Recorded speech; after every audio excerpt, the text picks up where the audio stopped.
తొలి ఏకాదశి పర్వదినాన్ని పురస్కరించుకొని భద్రాచలం రామాలయానికి భక్తులు పోటెత్తారు. పలు ప్రాంతాల నుంచి వచ్చిన భక్తులతో భద్రాద్రి రామాలయ పరిసరాలు జనసంద్రంగా మారాయి. తెల్లవారుజాము నుంచే భక్తులు స్వామివారి దర్శనం కోసం క్యూ లైన్లలో బారులు తీరారు. తెల్లవారుజామున సుప్రభాత సేవ అనంతరం ప్రధాన ఆలయంలో స్వామివారి మూలవరులకు అభిషేకాలతో పాటు ప్రత్యేక పూజలు నిర్వహించారు. అనంతరం భక్తులను దర్శనానికి అనుమతించారు. దీంతో ఆలయ పరిసరాలన్నీ శ్రీరామనామ స్మరణతో మారుమోగాయి.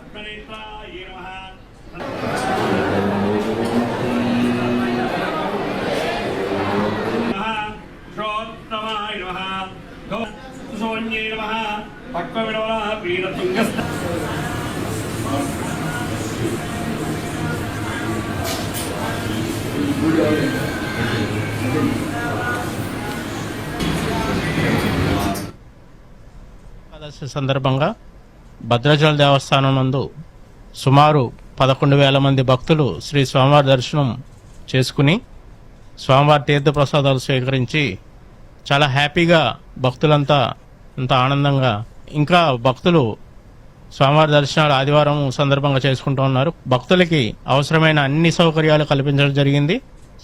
ముఖ్యంగా ప్రసాదాలన్నీ అందుబాటులో ఉంచడం జరిగింది. త్రాగునీటి వసతి, ఎటువంటి అసౌకర్యాలు భక్తులకు కలగకుండా దేవస్థానం మొత్తం ఏర్పాట్లు చేయడం జరిగినది.